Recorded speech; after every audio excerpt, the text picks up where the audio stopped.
Madame, Monsieur, bonjour. Nous sommes ensemble pour une demi-heure d'informations sur la radio-télévision nationale congolaise. À toutes et à tous, bienvenue. Le chef de l'État, Félix-Antoine Tshisekedi Tshilombo, était hier devant la représentation nationale. Le président de la République a prononcé un discours sur l'état de la nation. Vous le savez, il a encouragé les efforts du gouvernement dans la lutte contre la vie chère. Reportage. Pour le premier grand oral de son second quinquennat, les attentes étaient grandes et nombreuses. Et l'affluence au Palais du Peuple ce mercredi 11 décembre 2024 l'atteste bien. Une mobilisation pour un rendez-vous annuel et constitutionnel devant députés et sénateurs réunis en congrès. Ce grand événement, à l'instar de celui de l'investiture en janvier dernier, a également mobilisé hommes et femmes de médias pour une visibilité grandeur nature à l'image de cette belle vue aérienne proposée lors du direct par la radio-télévision nationale congolaise. À l'arrivée de l'escorte présidentielle dans l'hémicycle, le président de la République a eu droit aux honneurs militaires avant son accueil par les bureaux de 2 chambres du Parlement. Très ovationné lors de son entrée dans la salle de congrès, le chef de l'État vient faire un bilan de ses actions en 2024.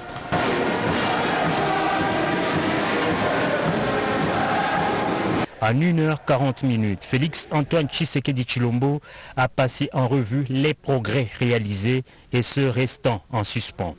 Abordant l'économie, le chef de l'État a soutenu que ces secteurs en pleine transformation présentent des signes de solidité.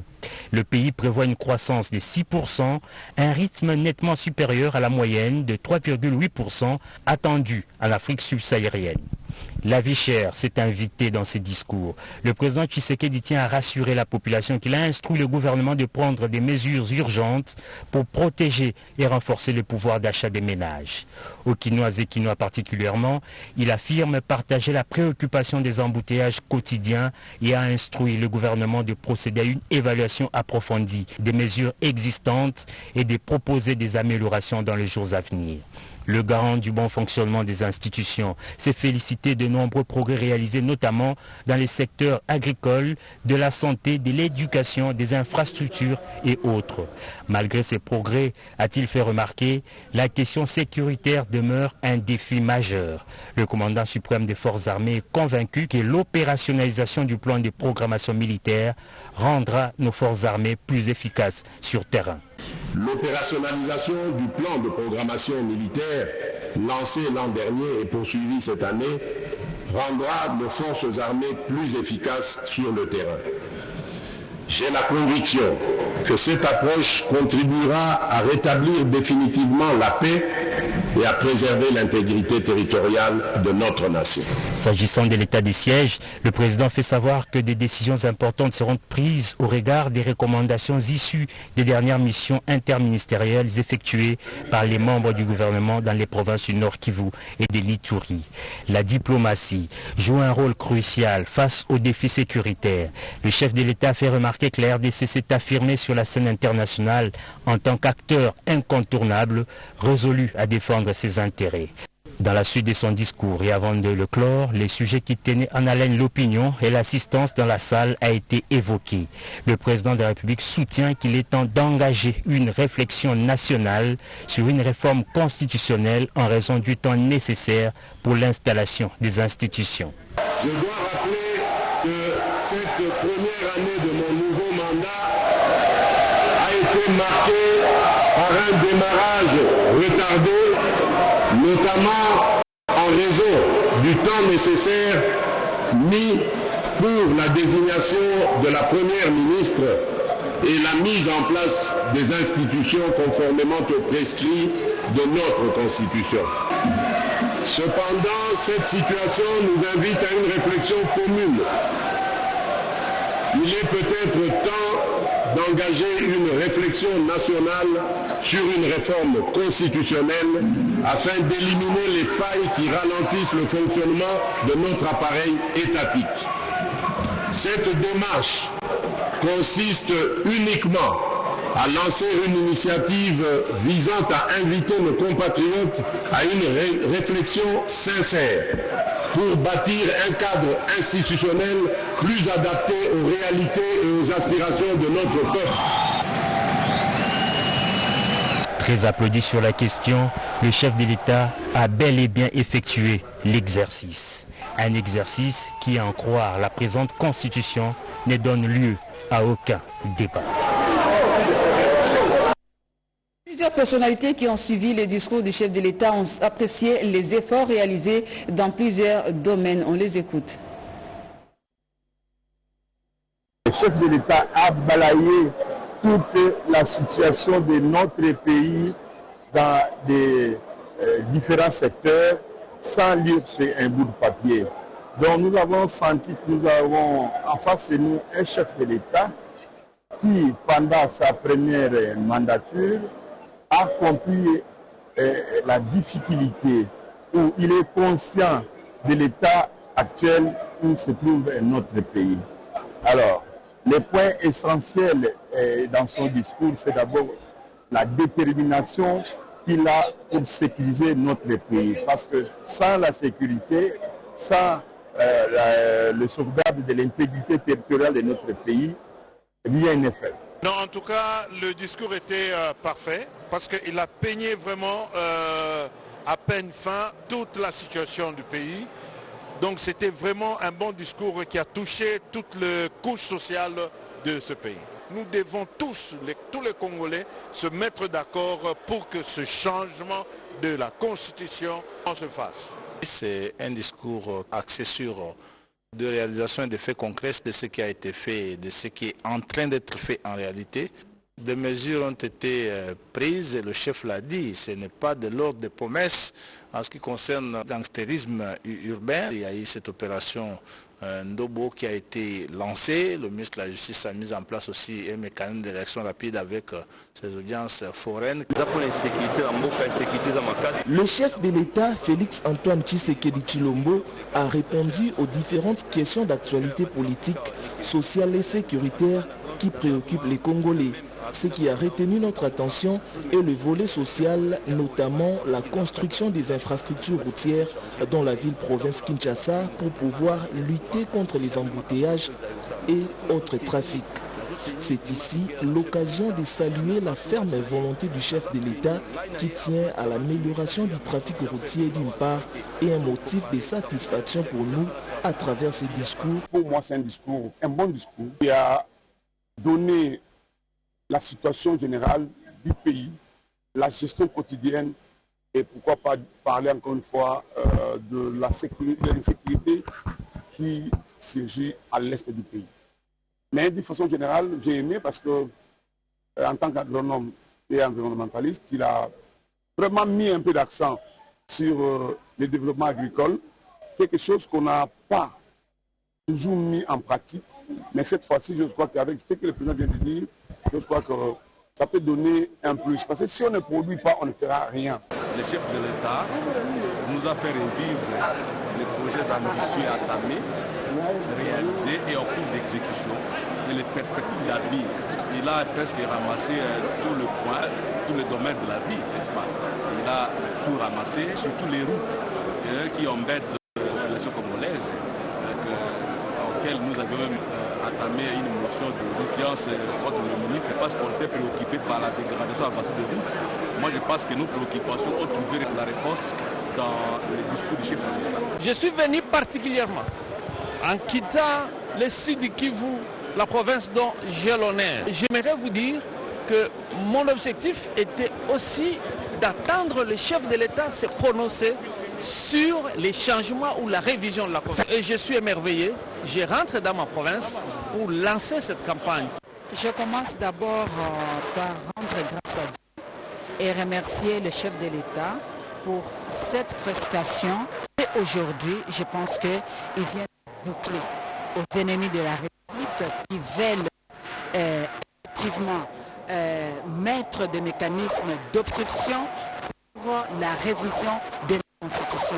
Ça sera le premier pas avec la révision de la Constitution que le peuple congolais va marquer leur nouvelle pour écrire l'histoire de la RDC. La semaine nationale de l'arbre a été lancée dernièrement à Kinshasa par la ministre d'État en charge de l'environnement. F. Bazaïba s'est ensuite rendue à l'espace Grand Bandundu où elle a sensibilisé la population de Kikwit et de Massimanimba sur la nécessité du reboisement de nos forêts afin de préserver l'écosystème. Ricardo Bambeke pour le reportage. Promouvoir le couloir vert pour la protection de l'environnement allant du Kivu en passant par Kikwit et d'autres entités jusqu'à atteindre Kinshasa, la capitale, suivant la vision du chef de l'État Félix Antoine Tshisekedi Tshilombo, est l'objet de la mission qu'a effectuée la ministre d'État en charge de l'environnement et du développement durable, Maître Bazaïba Massoudi Eve, respectivement dans les provinces du Kwango et du Kwilu. À l'étape de Kikwit, la patronne de l'environnement a été reçue par la maire adjointe. Après un bref entretien, la ministre d'État a lancé la semaine de l'arbre autour des acteurs clés du développement de ces projets du gouvernement qui tient à reboiser 8 millions d'hectares de forêt à l'initiative du président de la République. Nous devons faire un effort face aux dangers du climat. C'est vrai que nous avons un grand couvert forestier, mais ce sont des ressources qui peuvent aussi être épuisables. Nous devons diminuer la pression sur la forêt primaire en replantant une forêt artificielle où nous pouvons nous approvisionner en cas de besoin pour les besoins d'énergie, parce qu'on aura toujours besoin de makala, mais nous devons préserver la forêt primaire. La semaine de l'arbre a vécu sous une approche participative d'appropriation. Ce que nous venons de faire, c'est un geste utile et l'arbre restera. Vous ayez gagné les élections ou pas, mais vous allez au moins gagner l'arbre, l'avocatier, safoutier ou bien un arbre d'ombrage. Accompagnée du DG du Fonds forestier national, la ministre d'État a échangé avec les autorités locales auxquelles elle a demandé de soutenir cette initiative qui consiste à reverdir nos villes et nos campagnes, en commençant par les points focaux de l'environnement pour la province d'Ikwilu. La ville de Kikwit et le territoire de Massimanimba sont concernés. Et à Kinshasa, pour rendre notre environnement propre, une campagne d'assainissement a été lancée par la structure d'assainissement du Congo dénommée Sako Bopeto. Ils étaient dans la commune de Lemba après celle de Kisenso. Suivez ce reportage de Rodé Panda. Après le coup d'envoi lancé à partir de la commune de Kisenso, choisie comme commune pilote, la structure d'assainissement du Congo, Sako Bopeto, fait son atterrissage dans la commune de Lemba. Équipement et matériel de travail dotés aux travailleurs et acteurs bien vêtus pour des travaux de lutte contre l'insalubrité dans la ville capitale de Kinshasa. Le bourgmestre de la commune de Lemba était comblé de joie pour les choix portés sur son entité. Je considère Lemba comme une ville. En tant que ville, une ville dans la ville-province de Kinshasa, je veux que notre commune soit propre. Nous ne pourrons que nous atteler pour accompagner ces projets. Les conseils du chef de l'État en charge des infrastructures, David Moukeba, présent sur le lieu de la cérémonie pour encourager la coordination de Sako Bopeto, salue l'organisation de ces structures qui a une détermination d'embaucher environ 39 000 emplois dans la capitale, soit 1400 agents par commune. C'est vraiment une action qui va aider la ville-province de Kinshasa de retrouver sa plus belle robe d'antan. Aussi un projet qui rentre dans le cadre de la vision de son Excellence Monsieur le Président de la République, accompagné des initiatives privées, mais également est soucieux de pouvoir créer les emplois. Au nom du PCA de Sako Bopeto et de l'ensemble de l'équipe, la coordinatrice provinciale en appelle à la responsabilité et la collaboration, tous en vue d'éradiquer les immondices dans la ville de Kinshasa. Réception des matériels terminés, les travailleurs nettoyeurs de Sako Bopeto seront désormais présents sur le terrain dans les ménages et les places publiques. Comment un agent de programme de désarmement, démobilisation, relèvement communautaire et stabilisation peut se comporter face à une victime de violences sexuelles? La question a été débattue au cours d'une réunion, d'une journée de sensibilisation et d'information sur la lutte contre les violences sexuelles et celles basées sur les genres. Peggy Mukunda nous en parle. En marge de la clôture des activités des 16 jours d'activisme de lutte contre toute forme de violence, une journée de sensibilisation et d'information sur la lutte contre les violences sexuelles et celles basées sur le genre a été organisée au programme de désarmement, de mobilisation, relèvement communautaire et stabilisation au PDDRCS à l'intention des agents et cadres sur la prise de mesures concrètes pour réduire ou éradiquer les violences et les conflits dans les communautés. Sous la facilitation de Maître Nelly Mbangu, experte en genre. Les staffs ont compris, n'est-ce pas, les notions de base et aujourd'hui, ils sont à mesure de pouvoir travailler sur un programme qui, en fait, prévient les violences à l'égard des femmes dans les zones qui sont considérées comme étant des zones prioritaires pour le programme. Tous unis, l'activisme pour l'élimination de la violence faite à l'égard des femmes et des filles. C'est un thème national soutenu par le PDDRCS pour contribuer de manière significative à la réduction de ces fléaux. Cette journée est une occasion stratégique pour renforcer l'engagement communautaire et promouvoir les actions concrètes pour la prévention et la réponse à toute forme de violence faite aux femmes, notamment les femmes du programme, les femmes dépendantes des ex-combattants, les femmes victimes des atrocités liées aux conflits armés, les femmes ex-combattantes ainsi que les femmes de la communauté. La lutte contre les violences sexuelles est essentielle pour respecter les droits de l'homme pour tous. La journée des droits de l'homme a été célébrée le 10 décembre dernier à Kinshasa. L'ambassade des Pays-Bas en République démocratique du Congo a organisé en collaboration avec l'ONG Océan au centre Wallonie-Bruxelles une manifestation avec la projection d'un film qui explique le bien fondé de la protection des droits de l'homme. Marie-Louise Mbela pour le reportage. Le 10 décembre, à l'occasion de la journée des droits humains, un appel vibrant à l'engagement citoyen a résonné dans toute la République démocratique du Congo. La préservation et la promotion des droits humains ne doivent pas seulement être une responsabilité des gouvernements, mais un devoir pour chaque citoyen. La présence des étudiants et des élèves mobilisés pour cet événement témoigne de l'importance de sensibiliser les générations futures à cette cause cruciale. Sous le thème « Nos droits, notre avenir maintenant », la cérémonie a pris une dimension artistique avec une pièce de théâtre et la projection du film « We Are the Guardians ». Ce documentaire poignant retrace la lutte acharnée des communautés locales et des peuples autochtones pour protéger leur environnement, en particulier la forêt amazonienne au Brésil. Cette lutte trouve un écho profond en RDC où les ressources naturelles sont menacées par de multiples défis environnementaux. La diplomate des Pays-Bas en RDC, à l'initiative de cette manifestation, a salué le courage des défenseurs congolais des droits humains, souvent actifs dans des zones de conflit au péril de leur vie. Leur dévouement pour la dignité, la justice et la liberté mérite d'être reconnu et célébré. Le Human Rights Tulip, le tulipe droits humains, c'est une récompense prestigieuse aux Pays-Bas. Ce prix est un symbole de solidarité et un moyen de soutenir ces héros invisibles. Cette année, c'est Maître Olivier Ndole, un activiste environnemental, travaille à Goma, qui a gagné pour l'RDC 7 prix cette année.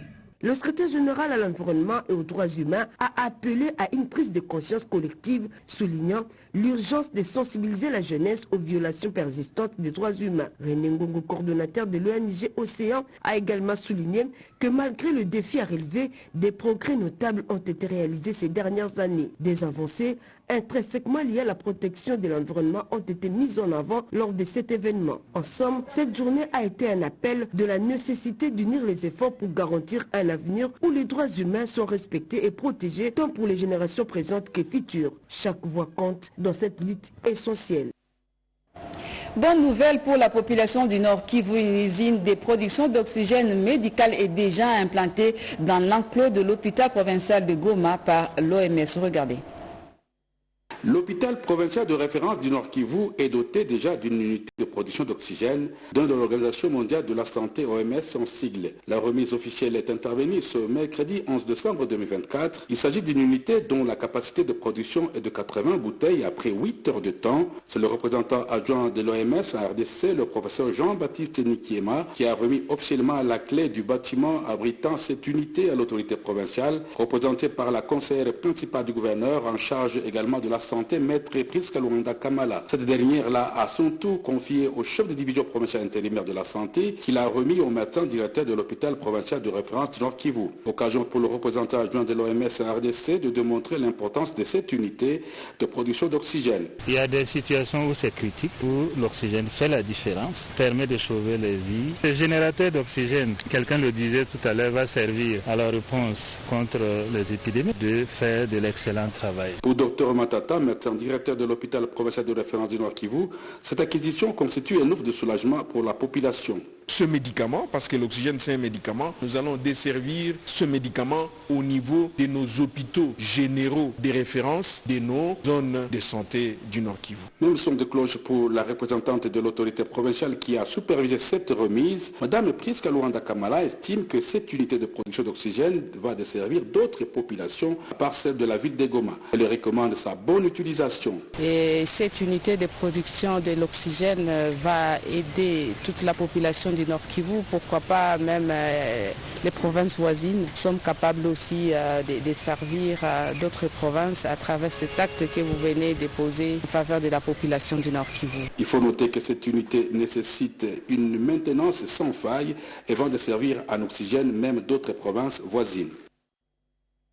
La concession de la division provinciale de la santé de Kinshasa est menacée de spoliation. Le personnel de cette division a organisé une marche de protestation avant de déposer plutôt un mémorandum au ministère de la Justice. Explication avec Rodé Panda.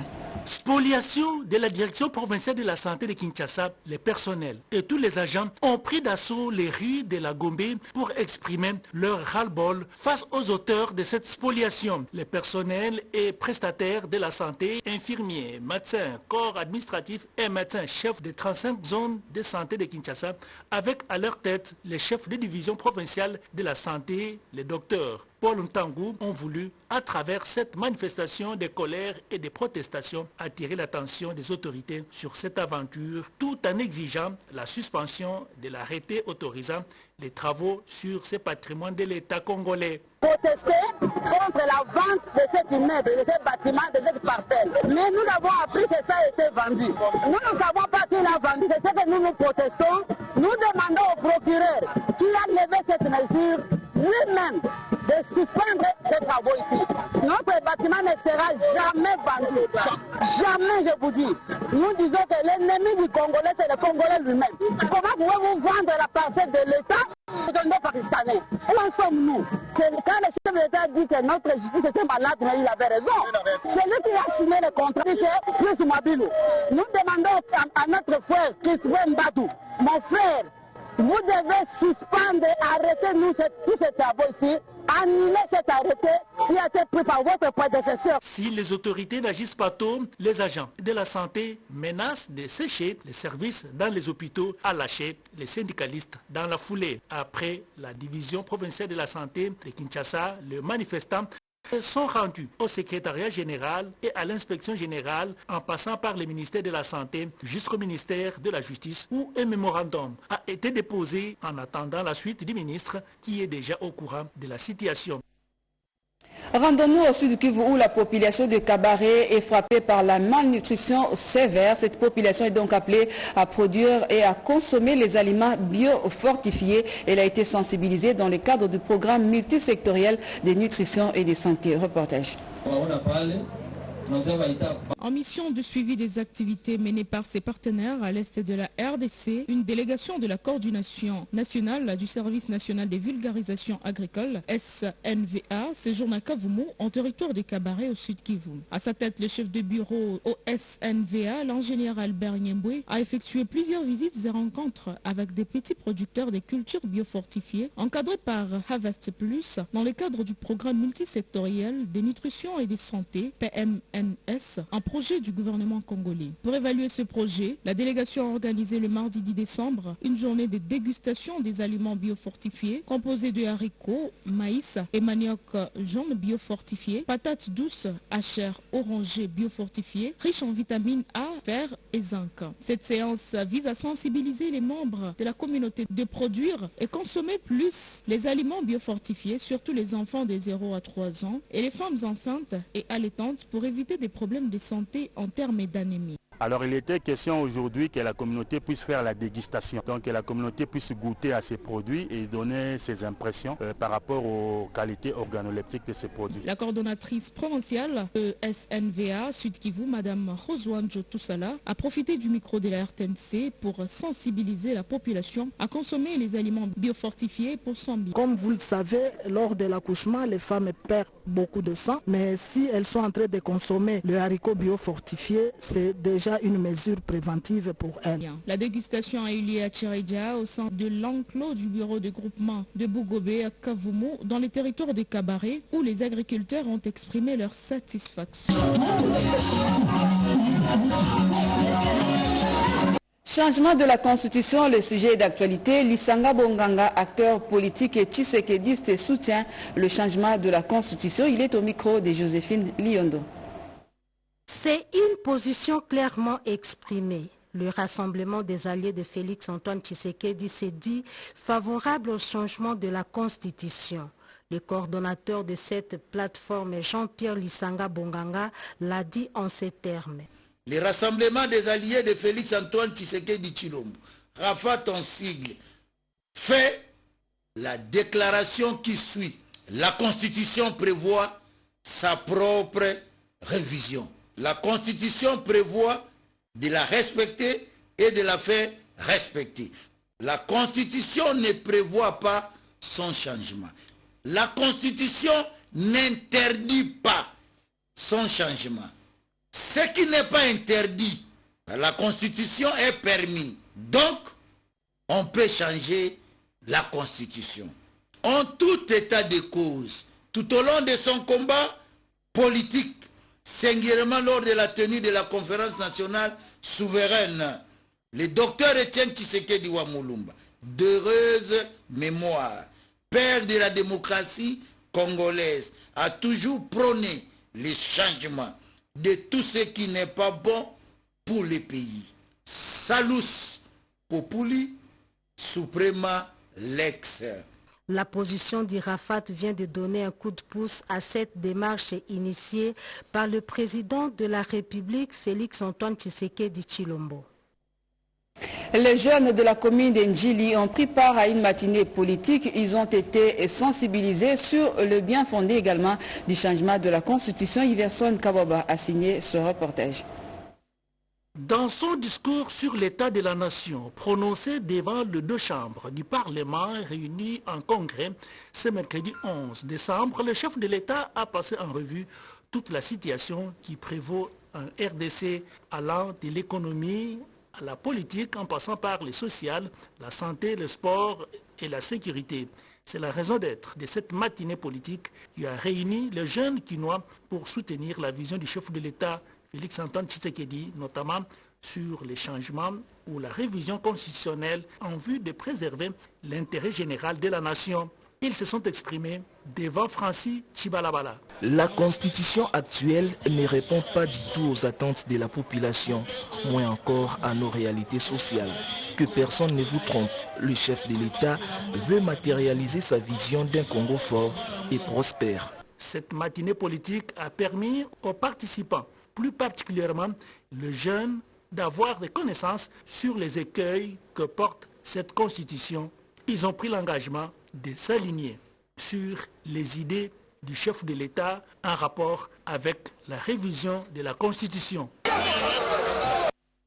Religion pour terminer, prière pour la nation. Les églises chrétiennes membres de la structure dénommée Célébration Pascale ont organisé une journée d'intercession en faveur du pays. Dieu merci Kanza et Bobo Samba pour le reportage. Réunis au sein de la structure dénommée Célébration Pascale, le pasteur membre des églises chrétiennes dans la commune de Kitambo ont organisé une prière d'intercession pour la nation congolaise dans le but de soutenir les autorités du pays, particulièrement le chef de l'État Félix Antoine Tshisekedi Tshilombo, mais aussi les 20 soldats de FARDC. Sans oublier le service de sécurité qui s'investissent nuit et jour dans la partie orientale pour ramener la paix au Nord Kivu ainsi qu'en Ituri. Tant que le salut n'est pas dans ce pays, nous devons toujours continuer à intercéder.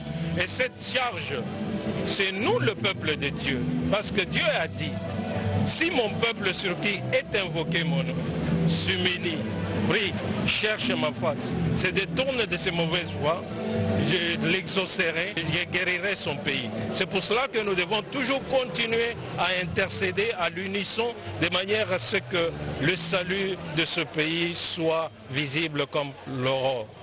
Louange dans ces prières était au rendez-vous pour le fidèle de ces assemblées chrétiennes. Cette rencontre doit être continuelle car elle édifie le peuple de Dieu de cette municipalité. L'orateur du jour, l'évêque Gilbert Katonia, de l'église SEPA, a exhorté le peuple de Dieu à demeurer dans l'obéissance et dans la crainte de l'Éternel afin de bénéficier de toute la puissance du Très-Haut. Ces chrétiens sont persuadés que l'Éternel va barrer la route aux agresseurs rwandais et au M23. Et c'est la fin de cette édition du journal de la mi-journée sur la radio-télévision nationale congolaise. Au nom de toute l'équipe technique, nous vous disons merci de l'avoir suivi. Très bonne suite des programmes sur nos antennes.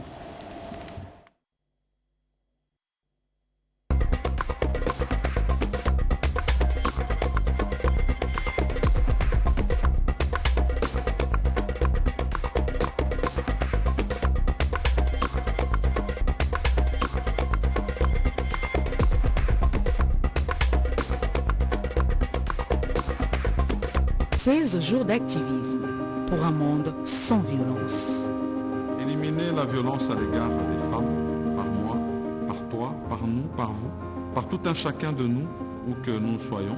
Alors engageons-nous pleinement pour la poursuite de la mise en œuvre de la stratégie nationale de lutte contre les violences basées sur le genre. Œuvrons ensemble à la stabilité et à la cohésion sociale à travers une tolérance zéro à la violence à l'égard des femmes et des filles. Tolérance zéro. Tolérance zéro. Tolérance zéro. Tolérance zéro. Tolérance zéro. Tolérance zéro. Tolérance zéro. Tolérance zéro. Tolérance zéro. Tolérance zéro. Tolérance zéro. Tolérance zéro à la violence envers les femmes. Ensemble, nous ferons la différence. Ensemble, mettons fin à ces fléaux.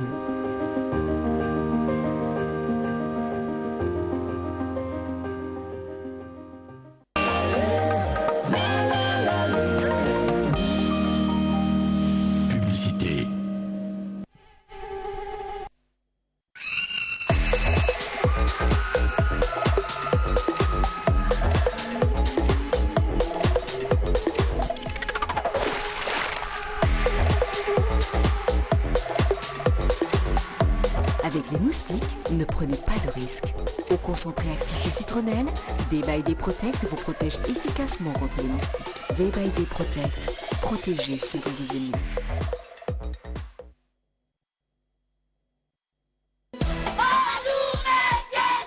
Bonjour, asseyez-vous. Écoutez.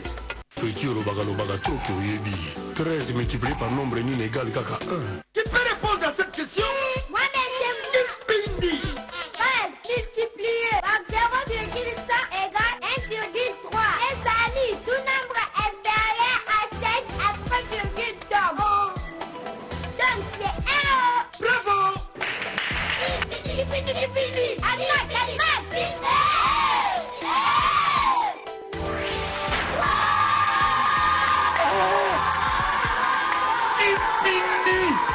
Ayere na bokatia. Pindi. Mwana akaboete. utambo mwana na ye tomelisaki potopoto kaka delite na bavitamine mpe na banguna yango nyonso ti lelo akoka kotika yango te. Oh, mais c'est normal azala bongo. Potopoto delite eza bien mpo na santé ya bana, efungolaka mayele ya bana na kelasi, eswanyaka miso ya bana, ekomisaka mino na mikuwa makasi. Docteur, eza ape bana babela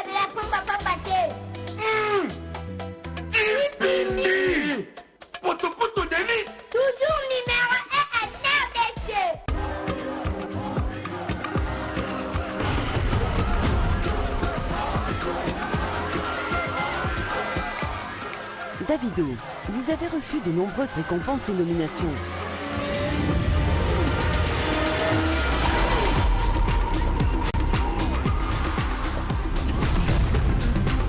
C'est simple, je vais toujours droit au but.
C'est ici où commence votre périple.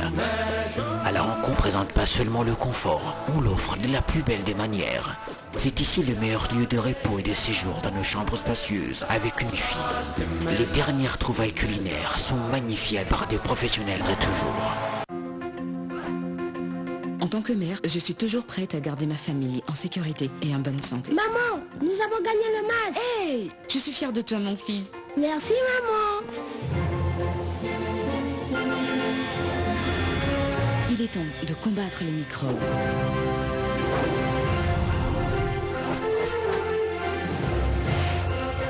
Savon Germol. Salut, petit héros. Madame Germol. Tu as gagné le match de foot? Oui. Maintenant, il est temps de gagner contre les microbes avec la douche Germol. Germol, c'est tout en un. Soins et protection jusqu'à la fin du travail. Germol. Savon Germol, maintenant avec la fraîcheur des citrons. Savon Germol, maintenant avec la fraîcheur du menthol.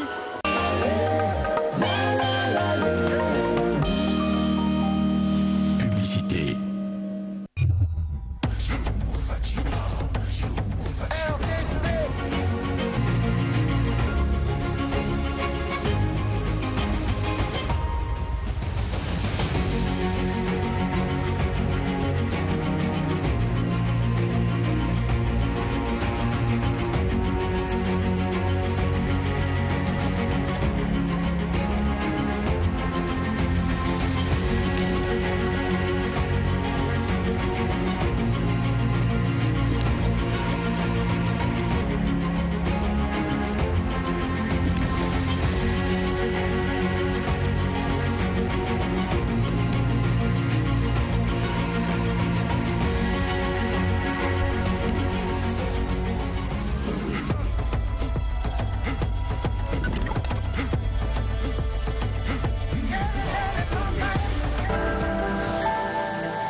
À l'ère du numérique, la communication demeure encore au centre de la vie. La radio-télévision nationale congolaise reste le vecteur de l'unité nationale.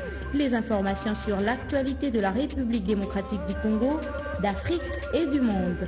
La culture, le sport, mais aussi les grands événements en direct sur la radio-télévision nationale congolaise. Les infos de dernière minute sur toute l'étendue du territoire national et partout ailleurs sur tous vos écrans.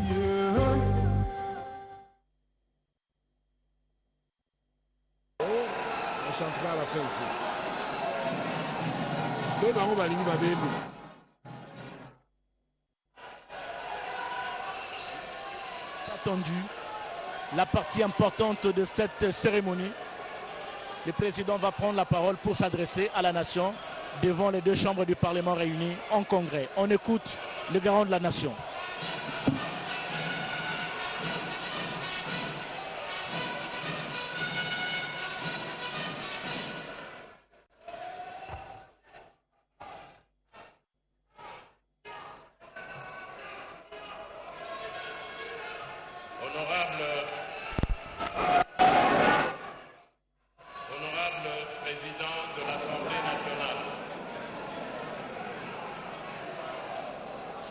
s'il vous plaît. Silence, s'il vous plaît.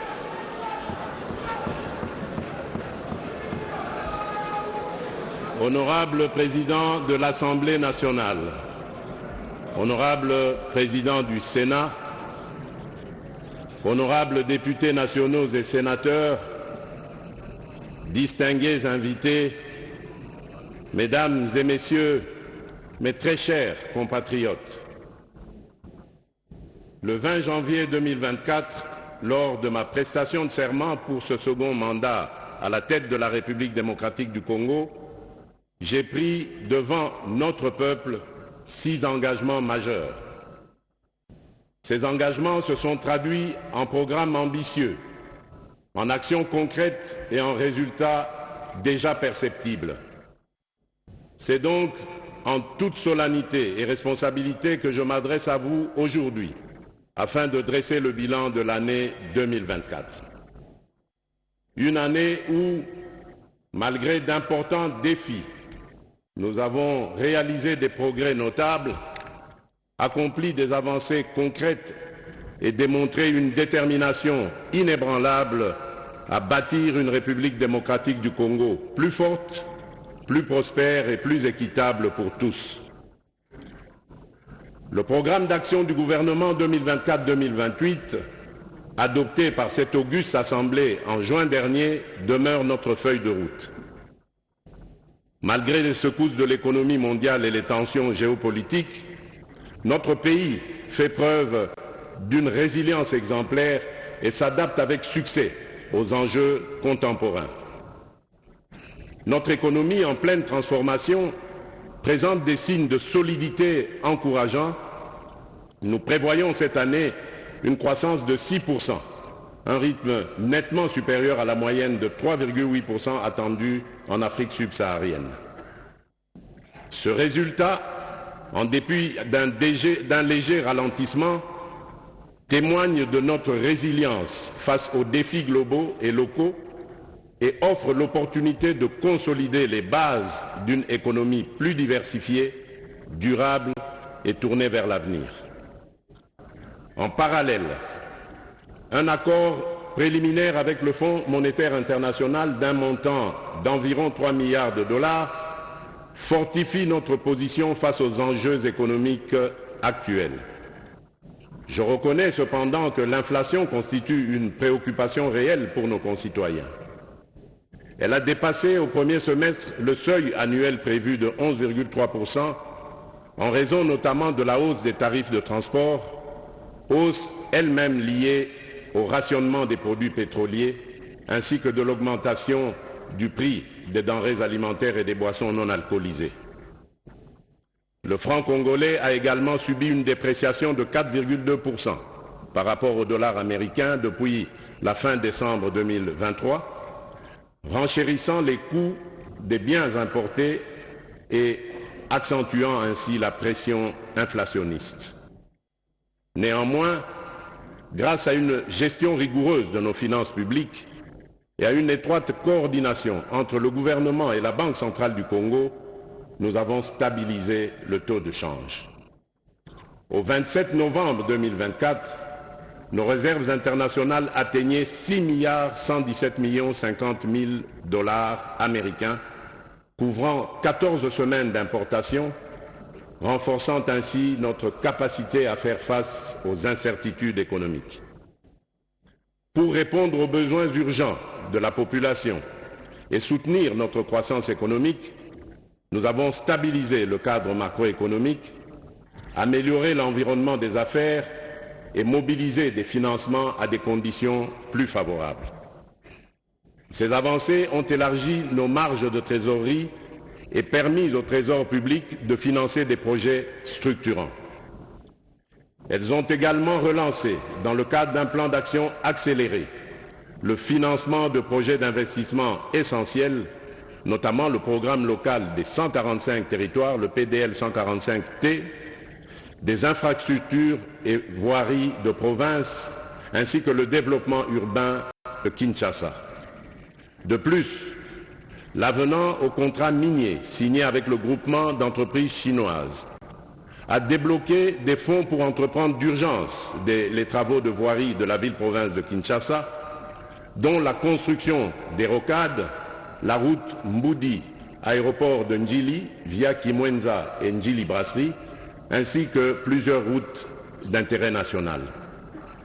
Parmi ces dernières figurent les axes Mbujimai-Nguba via Mweneditu, Kanyama-Kasese-Kalemi via Manono et Luena, Mbujimai-Kabinda, Kindu, Bukavu, Goma, ainsi que la route d'Akula dans le Grand Équateur.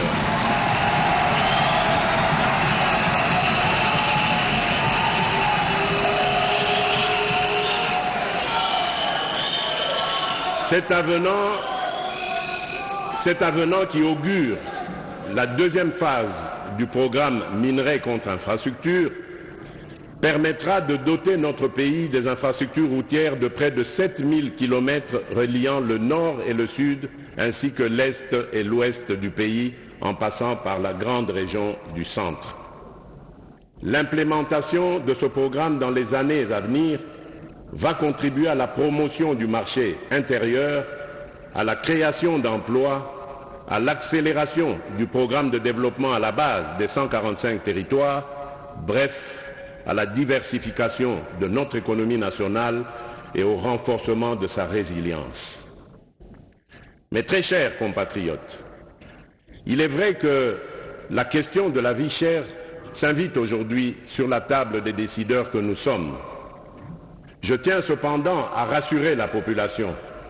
Dès la formation du gouvernement après ma réélection, j'ai instruit la Première ministre de prendre des mesures urgentes pour protéger et renforcer le pouvoir d'achat des ménages.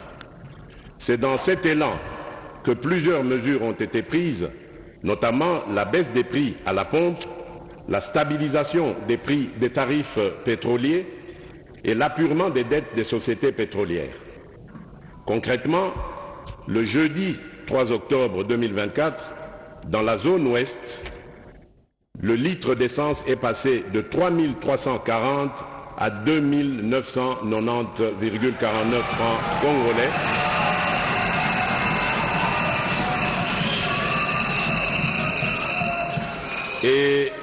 Et celui du gazoil est passé de 3 435 à 2 979,73 francs congolais. Ces ajustements représentent une diminution de 10% sur l'essence et de 13% sur le gazoil, soit une baisse moyenne d'environ 12% sur l'ensemble des produits. Les répercussions sont déjà visibles. D'une part, la consommation de carburant chez CEP Congo a bondi de 45 000 m3 par mois en moyenne à 60 000 m3, soit une hausse de 33%.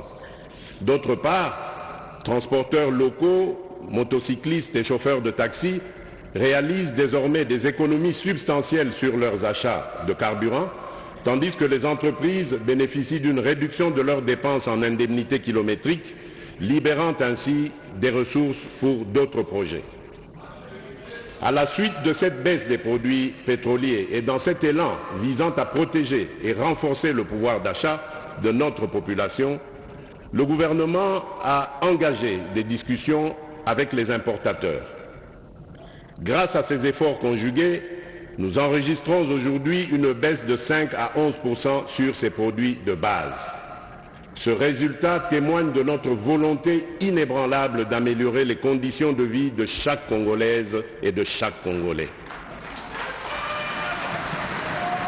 Par ailleurs, conscient du fait que notre pays ne produit pas de pétrole raffiné prêt à la consommation, j'ai instruit le gouvernement d'orienter sa politique d'approvisionnement vers les sources les plus avantageuses afin de garantir un accès durable et compétitif à l'énergie. Ainsi aussi, pour alléger le fardeau économique qui pèse sur nos concitoyens, sur mes instructions, le gouvernement a suspendu la taxe sur la valeur ajoutée, la TVA, et réduit les taux des droits et taxes et redevances sur 8 produits alimentaires de première nécessité. Par cette action, l'État a choisi de renoncer à une part de ses revenus afin de soutenir directement des millions de Congolais qui consomment ces denrées chaque jour. Ce geste a pour but principal d'alléger le coût de la vie et de favoriser le bien-être de nos concitoyens. Dans un tout autre registre, je voudrais dire particulièrement aux Quinoises et aux Quinois que je partage avec vous la préoccupation des embouteillages quotidiens qui compliquent les déplacements dans la ville.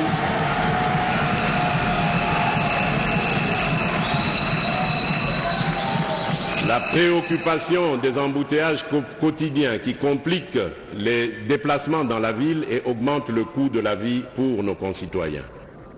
J'ai instruit le gouvernement de procéder à une évaluation approfondie des mesures existantes et de proposer dans les jours à venir des améliorations ou ajustements significatifs pour remédier à cette situation.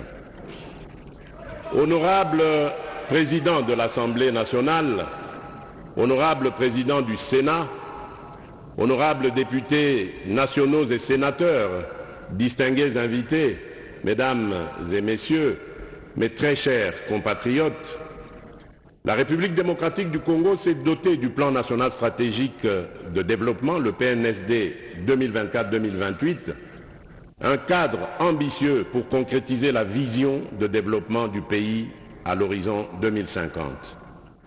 Cette vision repose sur la valorisation des immenses potentiels de nos secteurs extractifs et agricoles, avec pour objectif de bâtir une économie diversifiée, inclusive et résiliente. Au cœur de cette transformation, le secteur agricole joue un rôle central. Garantir la souveraineté alimentaire, réduire la pauvreté, créer des emplois et renforcer la stabilité macroéconomique. L'agriculture devient ainsi le levier stratégique pour convertir nos richesses naturelles en prospérité durable, permettant enfin au sol de prendre sa revanche sur le sous-sol. Malgré des atouts exceptionnels, près de 80 millions d'hectares de terres arables, une diversité climatique remarquable et l'un des réseaux hydrographiques les plus denses au monde, notre pays peine à révéler pleinement son potentiel agricole. Cette sous-exploitation se traduit par des faibles rendements et une dépendance excessive aux importations alimentaires chiffrée à plus de 3 milliards de dollars américains par an. Les conflits armés dans le nord Kivu, le sud Kivu, l'Ituri, le Mai-Ndombe, le Kwilu et le Kwango, combinés à l'accès limité au financement, aux intrants agricoles et à des infrastructures insuffisantes, entravent profondément les chaînes d'approvisionnement et la production locale. Pour faire face à ces défis, le gouvernement, dans le cadre du programme d'action 2024-2028, a mis en œuvre dès 2024 des initiatives concrètes visant à redynamiser le secteur agricole. Celles-ci ciblent les producteurs locaux, ménages, coopératives et entrepreneurs afin d'accroître la productivité et de consolider la production nationale. En s'appuyant sur ces efforts, notre nation entend réduire sa dépendance alimentaire, renforcer sa souveraineté économique et faire de l'agriculture le levier d'une croissance inclusive et durable en parfaite harmonie avec les aspirations de la vision 2050. Dans notre détermination de mettre progressivement et efficacement fin à l'insécurité alimentaire à laquelle se trouvent exposés nombreux de nos compatriotes, après l'investiture du gouvernement, des efforts importants ont été déployés pour relever ces défis aussi bien dans le secteur agricole que celui de la pêche et de l'élevage. S'agissant de l'agriculture, pour la saison en cours lancée par le gouvernement, il importe de retenir que des agriculteurs ont bénéficié entre autres de 350 tracteurs pour la mécanisation et d'1,5 million de lots de matériel aratoire, de 5 millions de tonnes de semences, de 37 millions de mètres linéaires de boutures de manioc, de 500 tonnes de fertilisants minéraux et de 70 séchoirs à énergie solaire pour maïs. Pour faciliter la mobilité,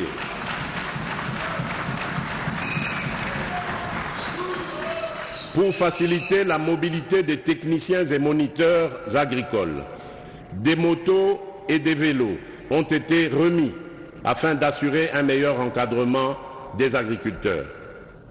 Des facilités à titre d'exonération ont été accordées à plus de 200 entreprises pour l'importation de matières agricoles.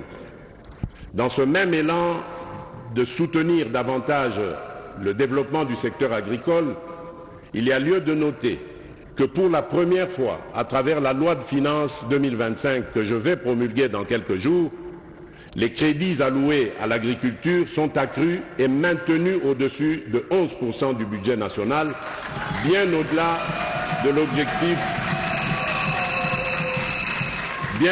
de l'objectif fixé dans le cadre des accords de Maputo. Cet accroissement substantiel de l'allocation des financements publics en faveur du secteur agricole témoigne de notre engagement sans faille à créer les conditions nécessaires au développement de ce secteur hautement stratégique pour notre souveraineté.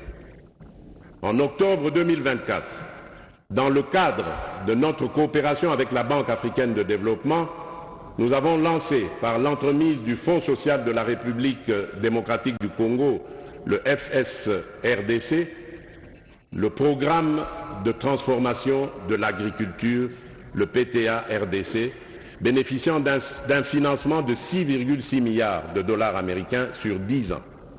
En outre, avec le soutien financier de la Banque mondiale, je salue la mise en place du Registre national des agriculteurs, l'opérationnalisation d'un système d'assurance agricole face aux risques récurrents, ainsi que l'appui offert à plus de 30 000 ménages agricoles en matière d'accès aux semences et aux équipements aratoires dans le cadre du Programme national de développement agricole, le PNDA.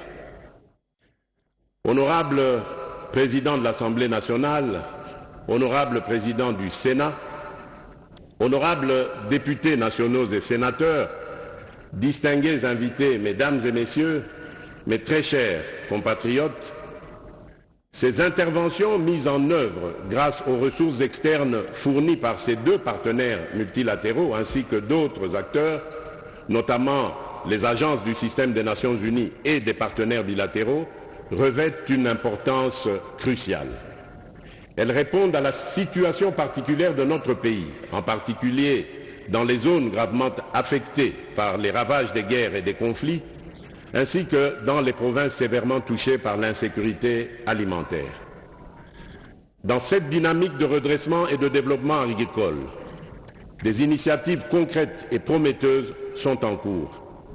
Ces efforts s'appuient également sur des expériences réussies, telles que celles menées par le service national à Kanyamakasese, dans la province du Haut-Lomami, qui illustrent le potentiel d'une approche intégrée et collaborative pour renforcer la production agricole nationale. Lors de ma récente visite à Kanyamakasese, j'ai pu mesurer l'ampleur des progrès réalisés. Sur ce site, près de 5000 hectares de maïs ont été emblavés durant la campagne agricole en cours et seront récoltés dès le début de 2025. Avec un rendement prévu de 5 tonnes par hectare, c'est environ 25 000 tonnes de maïs qui s'ajouteront aux 2500 tonnes déjà entreposées. De plus, le cheptel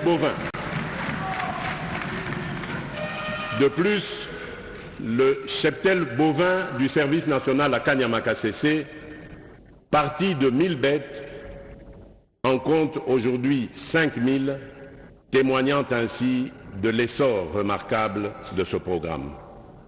Cette expérience exemplaire mérite une attention particulière. La duplication de ce modèle dans d'autres provinces, en étroite collaboration avec les gouvernements provinciaux, constitue une piste d'action prometteuse. Elle repose sur la valorisation des talents de nos compatriotes, autrefois marginalisés, mais aujourd'hui transformés en véritables bâtisseurs de la nation. Cette démarche